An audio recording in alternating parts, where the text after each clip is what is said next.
There are many things in this world that we have no explanation for.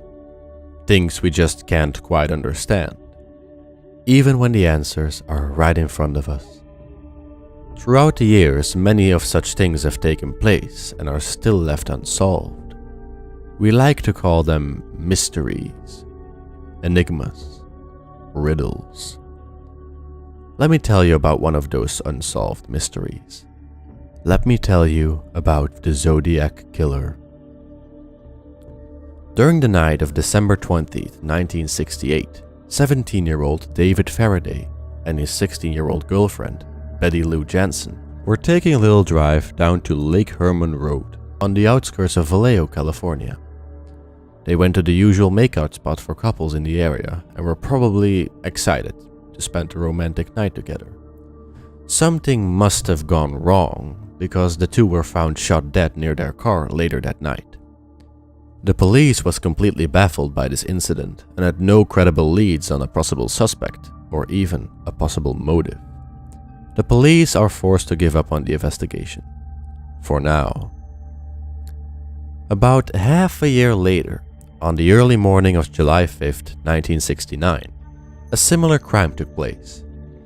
22-year-old Darlene Ferrin and her 19-year-old boyfriend, Mike Mageau, were sitting in a parked car near the location of Faraday's and Jensen's deaths. Their romantic night was abruptly stopped when an unknown man walked up to their car with a flashlight and unloaded multiple shots straight at them. Darlene Ferrin died shortly after being shot, but Mike Mageau survived with only a serious wound. An hour later, the Vallejo Police Department received a call from an unknown man as well, giving them the location of this crime scene and claiming responsibility for this attack, as well as a double murder which took place half a year ago. Mike Mageau survived the attack and was able to give a rough description of the man, but despite the effort, no notable progress in the investigation was made. On August 1st, 1969, the San Francisco Examiner, the San Francisco Chronicle, and the Vallejo Times-Herald newspapers each received an identical handwritten letter in a blank envelope. There was no return address. The letter began as follows: Dear Editor, it contained details about the murders only the killer could have known. The killer also threatened to attack more people if the letters weren't posted on the front pages of the newspapers he had sent it to. The letters were closed with a symbol consisting of a circle with a cross through it and next to it one part of a 3-part cipher, which he claimed contained his identity. For several days, with support of the FBI, the Bay Area police worked hard to track down the so-called Zodiac Killer, until another letter was sent to the San Francisco Examiner. It began with the same sentence as the previous letter. Dear Editor, this is the Zodiac speaking. This time, he had included very detailed descriptions of the murders he claimed to have committed, and taunted the police for not having been able to crack his code or find a lead on him. However, several days later, the police got lucky when high school teacher Donald Harden and his wife Betty were able to solve the cipher, which revealed the killer's rant on how he likes killing people because it is so much fun. Despite all the evidence including fingerprints, a description, the decoded cipher, and a huge pile of tips and leads, the police were once again unable to track down the Zodiac Killer. About a month later, on the evening of September 27th, the killer struck again, approaching a young couple on the shore of Lake Berryessa in Napa County.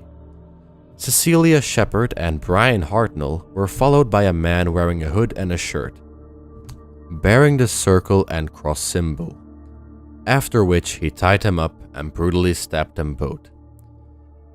He scrawled a message for the police on the door of the couple's car and left the scene unnoticed. Shepard and Hartnell were both found and taken to the hospital, but Shepard died of her wounds. 2 weeks later, on October 11th, the Zodiac Killer took another life. the 29-year-old taxi driver Paul Stine was found shot in the San Francisco Presidio Heights neighborhood. At first, the murder was deemed a robbery gone wrong because it did not fit the Zodiac's pattern. But that theory was thrown away when 3 days later, the San Francisco Chronicle received yet another letter. Written in the same print, it gave the exact details of Stine's murder and was accompanied by a bloody scrap of Stine's t-shirt. The letter ended with a statement that the killer intended to murder a school bus full of children.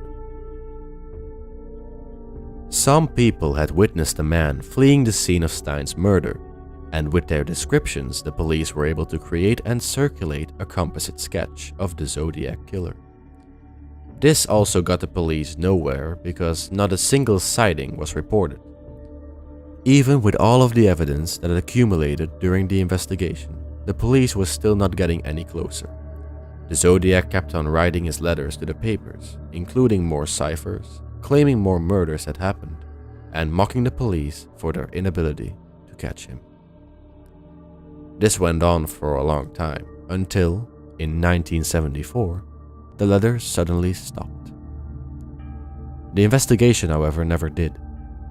In their search, they linked 5 more murders to the Zodiac killings. Some even happened before 1968. Many writers have been inspired by this mystery, and many fiction stories were written because of it. The Zodiac killing spree stopped just as sudden as it had started, and to this day, the killer has not been found.